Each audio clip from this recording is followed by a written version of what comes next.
Hola, buenos días o buenas tardes. Nuestro equipo se integra por María José, Jimena, Evelyn, Arturo y Aníbal, que soy yo. En nuestra exposición vamos a hablar sobre el derecho en el mundo prehispánico. También vamos a ver lo que es fuentes para el estudio del derecho de los pueblos originarios, el mundo prehispánico en vísperas de la conquista, el impacto del orden jurídico de los pueblos originarios en el orden jurídico novohispano. Y como subtemas vamos a hablar de lo que sería uno, el concepto de derecho de los pueblos originarios según los cronistas y las fuentes históricas. Y como segundo subtema se va a hablar sobre las características específicas de su estudio. Bueno, como tema número uno, les voy a explicar sobre qué es el derecho en el mundo prehispánico. Este se refiere a los sistemas normativos, prácticas jurídicas y formas de organización social que existieron en las diversas culturas de América antes de la llegada de los españoles. Y aunque los pueblos prehispánicos no tenían la palabra derecho así como tal, pues obviamente sí tenían como un sistema, ¿no? En el que se incluían normas, autoridades, tribunales y sanciones muy estructurados.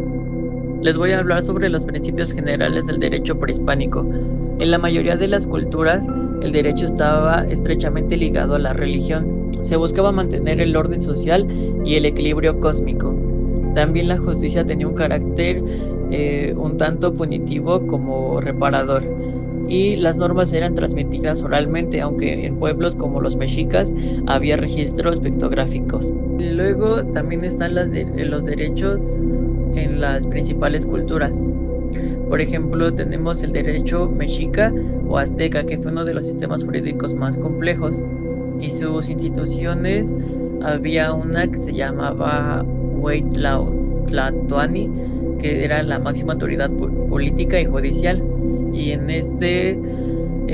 había tribunales locales superiores, que por ejemplo existía el tribunal de Tlatelolco, que era el comercial, los tribunales militares y el Tribunal Supremo de Tenochtitlan. Y estos pueblos también tenían como sus normas más importantes, que sería por ejemplo, tenían penado el homicidio, el adulterio, los robos, la embriaguez, que solo era permitida a ancianos. Y también tenía la prohibición de corrupción en jueces, existencia de propiedad privada, comunal y estatal. Sus sanciones en los pueblos era la pena de muerte o la esclavitud por deudas, también pérdida de bienes y destrozo de la vivienda como castigo simbólico. En el derecho maya, que es uno de los más antiguos y menos centralizado que el mexica, existían otras autoridades que, como se llama, el Alach Winik, que era el líder político y religioso, y también el Batabú, que eran los jefes locales con funciones judiciales. Este se caracterizaba porque el derecho era muy comunitario, tenía gran énfasis en reparación del daño y no solo en castigos. En esto los castigos eran indemnizaciones o también la servidumbre temporal, y en casos graves ya incluía la pena de muerte. Los delitos comunes en el derecho maya, por ejemplo, era el agravio familiar, los problemas de tierras, los delitos sexuales y el homicidio. Después vemos el derecho inca. Este está extremadamente organizado con fuerte control estatal. Su principio básico era no robar, no mentir, no ser ocioso. Y en su dialecto lo encontré que decía Amasua, Amailuya, Amaqueya.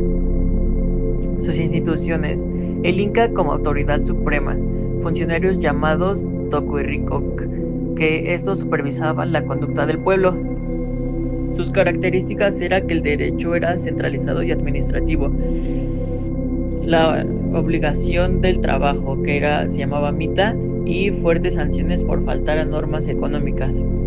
Sus sanciones, por ejemplo, como igual que todas, existía la pena de muerte, pero la pena de muerte era por robo, por incendio, traición, o castigos colectivos. Si un individuo fallaba, se afectaba a su ayu, que era su comunidad. Y los tipos de derecho que están presentes en la mayoría de las culturas prehispánicas que existieron fue el derecho penal, que es el más desarrollado, con castigos ejemplares para mantener el orden.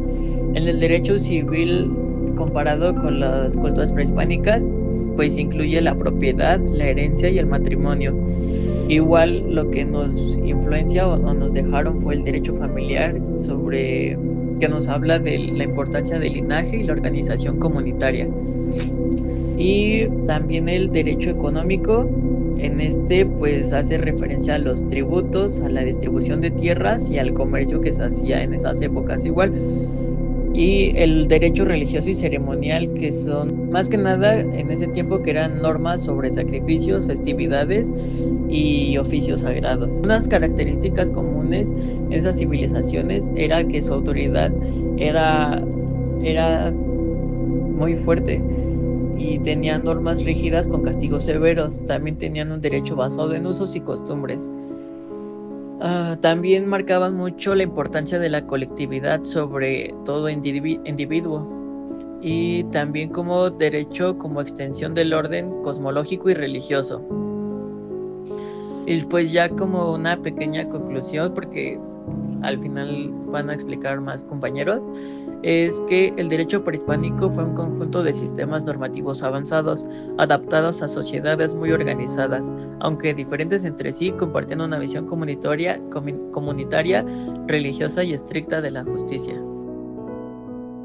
Antes de que el primer europeo pisara estas tierras, aquí ya se respiraba derecho, un derecho que no nació en libros empastados ni en reyes coronados, sino en la palabra, en el consenso, en la costumbre que latía como tambor ritual. Hoy voy a hablarte de cómo los cronistas y las fuentes históricas escribieron este orden jurídico que los pueblos originarios vivían, no como teoría, sino como forma de estar en el mundo. Los cronistas coinciden en algo esencial. Para los pueblos originarios, el derecho no era solo normas, era orden, un orden que conectaba la vida humana con lo divino, la tierra con el cielo. Fray Bernardino de Sahagún, en su Historia General de las Cosas de la Nueva España, describe cómo los mexicas entendían que cada conducta repercutía en la armonía del cosmos. No actuar bien no solo era romper una regla, era romper el equilibrio del universo. Diego Durán, en su Historia de las Indias de Nueva España, reafirma la idea. Las leyes indígenas buscaban asegurar que la comunidad siguiera caminando recta, con disciplina y sentido de responsabilidad colectiva. En pocas palabras, el derecho no era una jaula, era un mapa moral y cósmico. Los pueblos originarios no dependían de códigos escritos para saber qué estaba bien, dependían de la costumbre, lo que los juristas modernos llamaríamos derecho consuetudinario. El Códice Mendoza es claro al mostrar la organización social mexica, autoridades locales que vigilaban la conducta, formas establecidas de matrimonio, reglas estrictas para el comercio y castigos detallados para delitos como hurto, embriaguez o adulterio. Torquemada, en su Monarquía Indiana, nos recuerda que estas normas no eran improvisadas, eran antiguas, refinadas y respetadas. Su fuerza venía de la repetición, de la memoria colectiva y del peso ceremonial que revestía la vida entera. Las fuentes relatan un sistema judicial sorprendentemente complejo para la época. Sahagún describe los tecutli, jueces designados por su rectitud. Estos hombres, y en ocasiones mujeres en ámbitos comunitarios, resolvían conflictos cotidianos con base en la tradición. El Códice Florentino muestra la existencia de tribunales especializados, como lo eran tribunales de mercado, tribunales militares y tribunales supremos como el de Tlaxchitlan. Las sentencias eran vinculantes y sí, había castigos severos para ciertas conductas, pero también conciliación, mediación y restitución. No era un sistema ciego ni salvaje, como algunos colonizadores quisieron pintarlo en su época. Era un sistema que buscaba manejar el tejido social y mantenerlo sobre todo intacto. Hay que decirlo sin rodeos. Los cronistas escribían desde su mundo. Algunos, como Las Casas, se maravillaron de la sofisticación jurídica indígena. Otros filtraron todo a través de la moral cristiana. Pero, en conjunto, sus testimonios construyen un mosaico robusto. Los pueblos originarios tenían derecho propio, ordenado, respetado y profundamente integrado en su cosmovisión. No eran sociedades caóticas esperando ser civilizadas, eran civilizaciones con reglas tan firmes que sobrevivieron siglos y sobreviven hoy en los sistemas normativos indígenas que perduran en el tiempo. El derecho de los pueblos originarios no es un capítulo muerto en un libro viejo, es raíz viva, es memoria, es camino. Recordarlo no es arqueología, es justicia, porque entender su derecho es entender que México no nació en 1521, sino mucho antes, en la voz de un pueblo que organizó su mundo con rigor, sabiduría y un profundo sentido de comunidad, y quizá, solo quizá, mirar hacia atrás nos permita construir un futuro más digno y más nuestro. El mundo prehispánico en épocas de la conquista. Hacia 1519, cuando los españoles llegaron al territorio que hoy es México, el mundo prehispánico vivía uno de sus momentos de mayor complejidad económica y cultural. Lejos de ser sociedades primitivas, como se nos plantea en esta visión colonial, los pueblos originarios poseían ciudades enormes, sistemas jurídicos estructurados, gobiernos estables y una cosmovisión profundamente sofisticada que influía en cada aspecto de la vida cotidiana.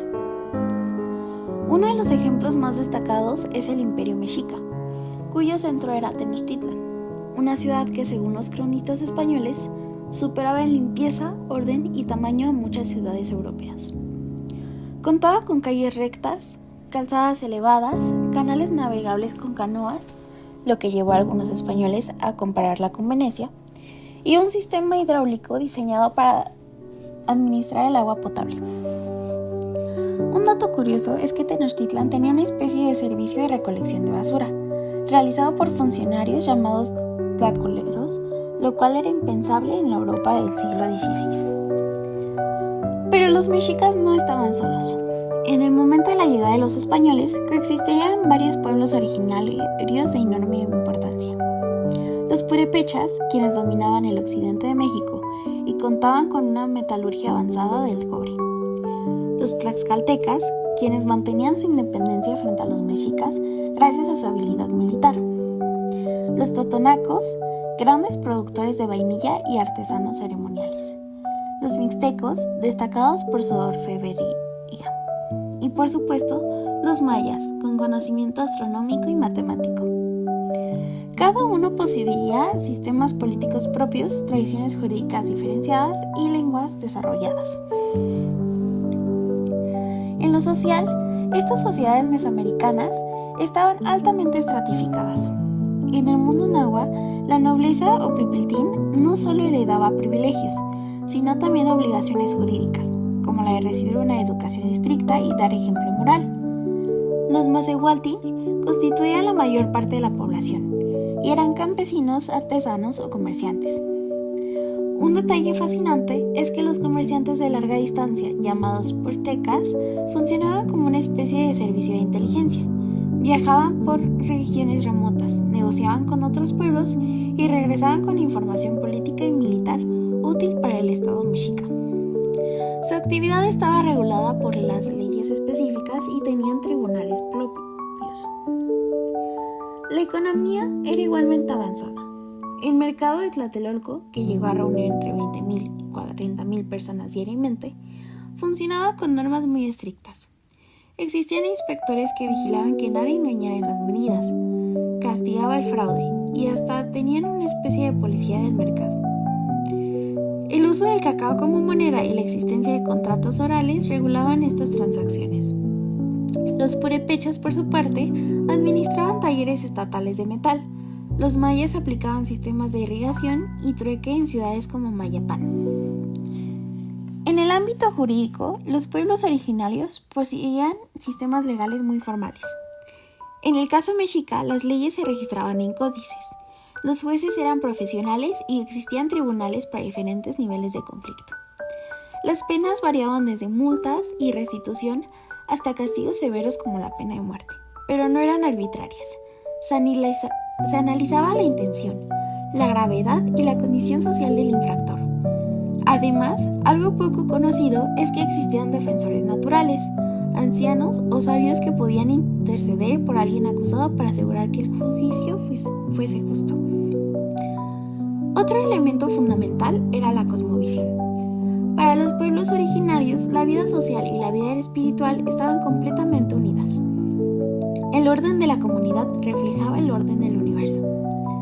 Esta visión se plasmaba en las leyes, pues incumplir el trabajo comunal, robar o demostrar deshonestidad no solo era un delito civil, sino una ruptura del equilibrio cósmico. Esto explica por qué los gobernantes también eran figuras sagradas. Su legitimidad se basaba en mantener ese equilibrio a través de rituales, decisiones políticas y actuaciones justas. Finalmente, la relación entre los pueblos era dinámica. No solo existían guerras rituales como Xochitl o Guerra Florida, sino también alianzas y redes diplomáticas. Los totonacos, por ejemplo, aportaban tributos como plumas finas, piedras verdes y artesanías rituales, mientras que los purépechas mantenían un control tan estricto de sus armas de cobre que los mexicas no pudieron conquistarlos. Cuando los españoles llegaron, se encontraron con un mundo sofisticado, multiétnico y jurídicamente estructurado.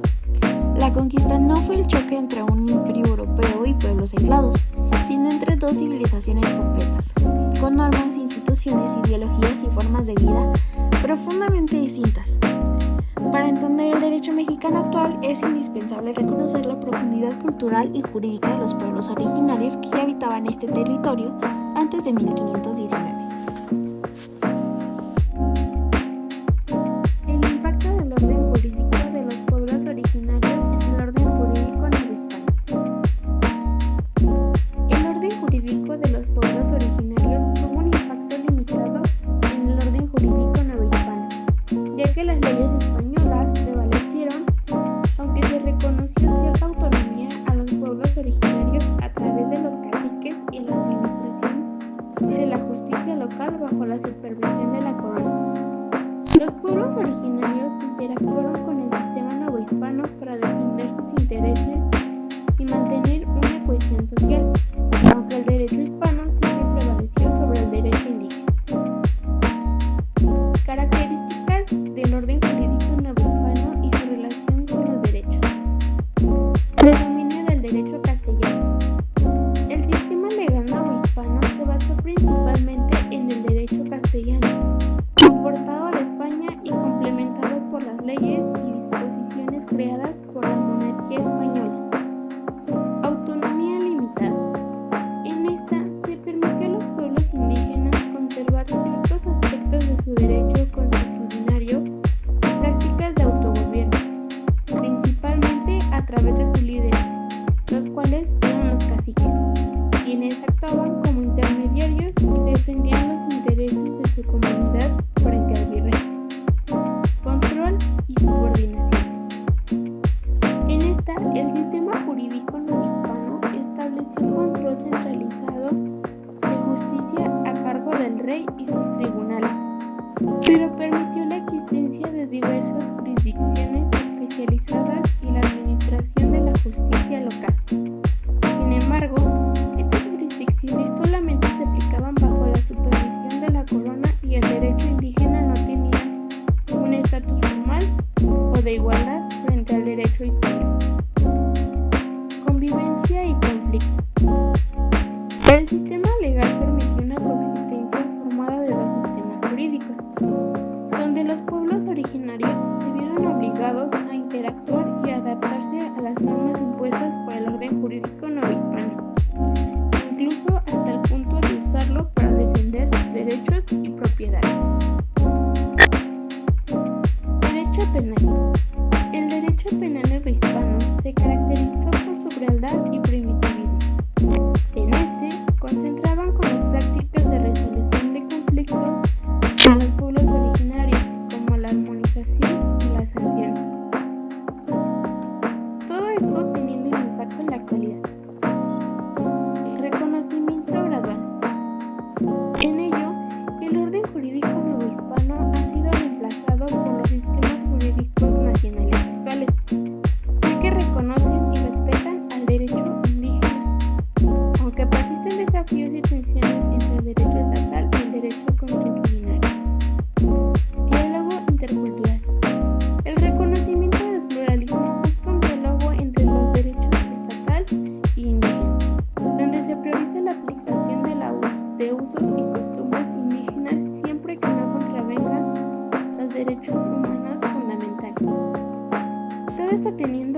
visión en el futuro.